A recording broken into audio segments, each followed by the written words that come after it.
We'll start there. The head of the UN's Palestinian Refugee Agency, UNRWA, has denounced a move by Switzerland to cut aid to the body. UNRWA chief Philippe Lazzarini deplored the agency's chronic underfunding. UNRWA does have a budget of over $1 billion a year. It runs most of the schools in Gaza, including those where terrorist activities have been uncovered by the IDF. A recently freed Israeli hostage told a journalist that he had been held captive by an UNRWA teacher. Joining me now, Hillel Neuer is the Executive Director of United Nations Watch. Great to have you with us, Hillel. So Switzerland, first of all, has been UNRWA's 9th largest donor in the world. What drove them to make this move, to cut the aid? Well, look, according to the latest information, the Swiss Senate decided not to approve the decision of the lower house. But having said that, the decision of the National Council of Switzerland to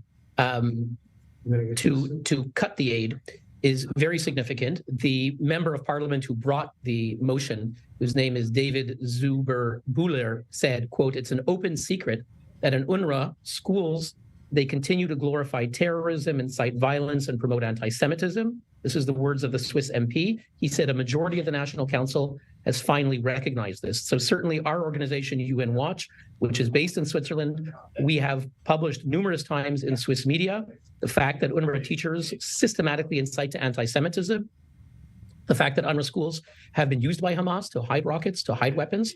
So all of this is known in Switzerland, and I think it's quite significant that the lower house has taken this step at this time, even if so far the Senate has not approved it. All right, so this move by the Swiss lawmakers, can we expect other European countries to follow suit, do you think?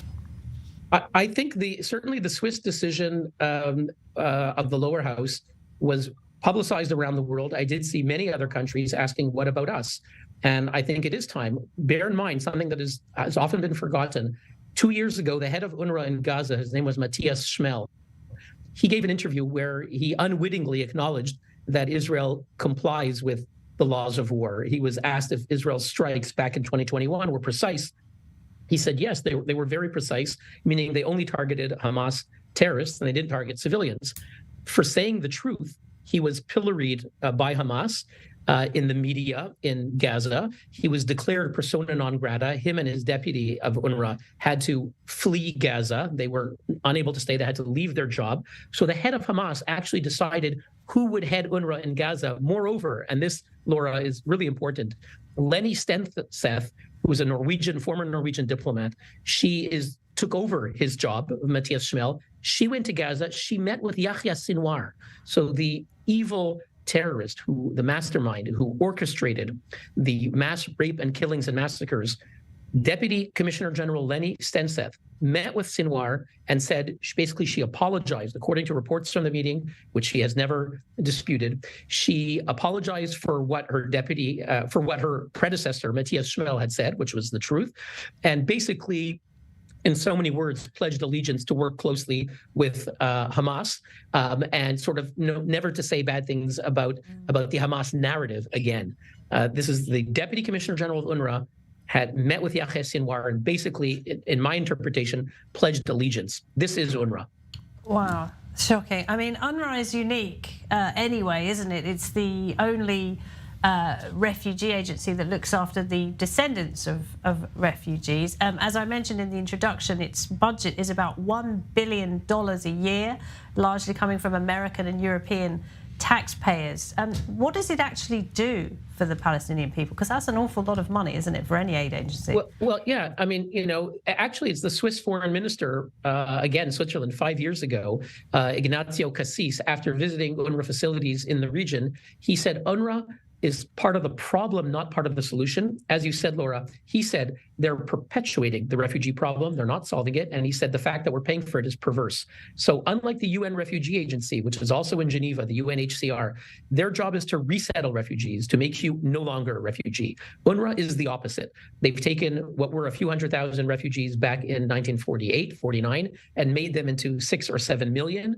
And they're doing everything not to resettle them. So if someone from Gaza wants to flee and go to America or to the West, UNRWA will say, no, you are always a refugee and you always need to go back to pre-1967 Israel. So they speak of a two-state solution, but the UNRWA narrative is basically to dismantle Israel itself. Right, there's only one UN agency, isn't there, to look after all of the other refugees in the world, but only UNRWA takes care of Palestinian refugees, as you say. If UNRWA is part of the rebuilding and the future of Gaza, will anything change?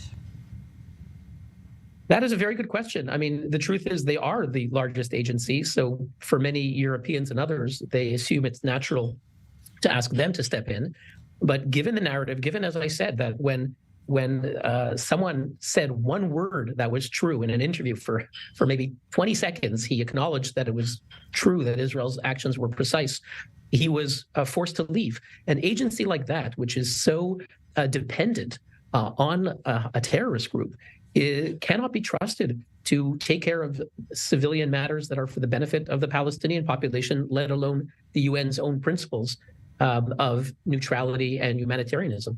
Now, you've been talking about this for many years, and I know, Hillel, but do you think this war has opened a lot of people's eyes as to what exactly UNRWA is?